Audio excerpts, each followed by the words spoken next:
So this has a little bit to do with center of gravity,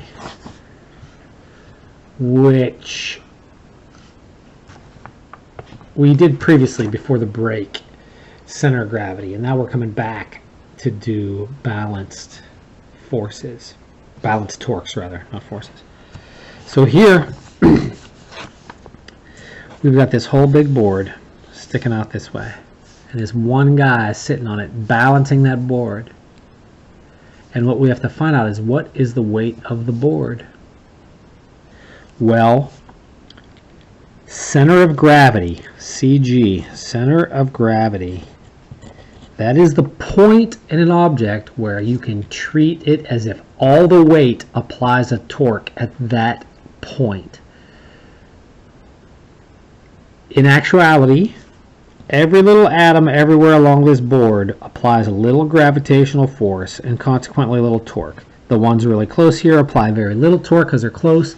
The one way out here applies a lot of torque because he's really far away. And the ones in the middle apply middle-ish ones. And the ones on this side, they apply counterclockwise torques.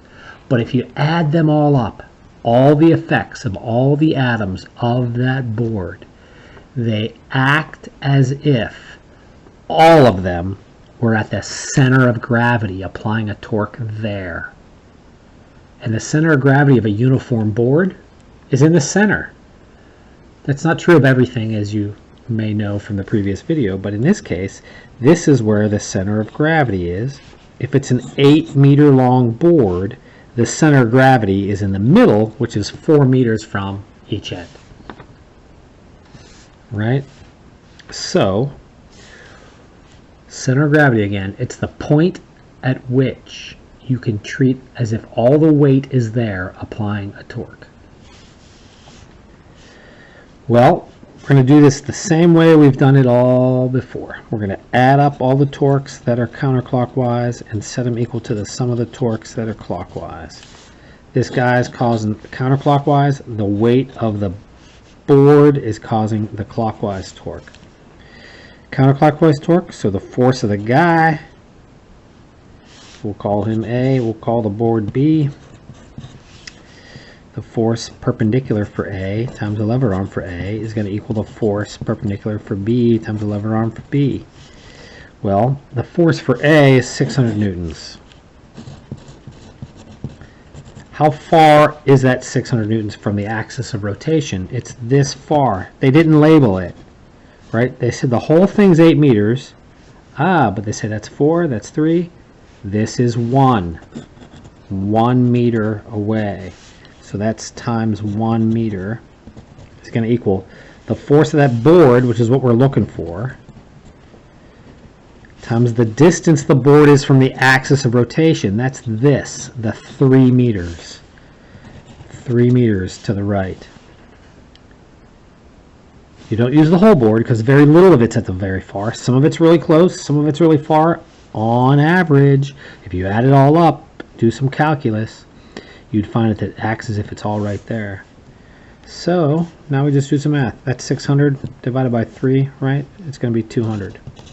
200 newtons is the force on the board.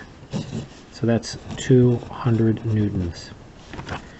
So when you go to determine where is an object applying its torque, it's as if all of its weight is at its center of gravity. Now in all this video, this person, they just have it right there. Well, that's his center of gravity, is where. Because it's not his belly here, and it's not his butt over here, it's his center of gravity. Same thing with her. It's where the center of gravity of her is. Where the center of gravity of him is. If she leans forward, her center of gravity goes forward, this 4 becomes less. And then she has less torque, she's going to go up. Likewise with this guy, right? He's pretty looking. It's not where his head is that matters. It's not where his butt is. It's where his center of gravity is. And in these cases, why did we ignore the board in these cases? Well, because the board is centered. And so its center of gravity was right on the axis. And consequently, it applied no torque. Because the torque, due to that center of gravity, was whatever its weight was times 0. it was 0 distance from the axis, so it applied no torque. This one, this center of gravity applies a torque because it's not at the axis. All right, I think that's good for today. You have a good one.